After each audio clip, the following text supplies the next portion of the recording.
আসসালামু আলাইকুম রহমতুল্লাহ। 50 কোটি টাকা ব্যয়ে নির্মিত দিনাজপুর আফতাবগঞ্জ জামে মসজিদ শিল্পীর নিপুণ শৈলীতে তৈরি হচ্ছে দৃষ্টিনন্দন নান্দনিক কারুকার্যে আর নয়ন অবিরাম। মসজিদটি দূর থেকে দেখলে মনে হবে যেন আগ্রার তাজমহল বা কোনো রাজপ্রাসাদ।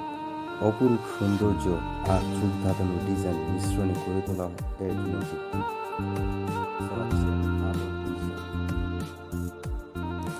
এই মসজিদটি নির্মাণ করছেন স্বপ্নপুরী এমডি হাজী মোহাম্মদ দেলোয়ার হোসেন। আপনাদের জানিয়ে রাখি, স্বপ্নপুরীর ভিতরে একটি মসজিদ আছে। সেই মসজিদটিও সুন্দর, কিন্তু তার থেকে অনেক বেশি সুন্দর করে তৈরি করা হচ্ছে এই মসজিদ। মসজিদের সৌন্দর্য বাড়ানোর জন্য যে গ্রেনাইট পাথরগুলো দেখছেন, সেগুলো ভারত এবং ইতালি থেকে আনা। মসজিদটির প্রথম তালা ইসলামিক লাইব্রেরি, দ্বিতীয়, তৃতীয়, চতুর্থ তালা হচ্ছে নামাজের স্থান। সেই স্থান যেখানে ইমাম সাহেব বসে বয়ান করবেন এবং নামাজ আদায় করবেন।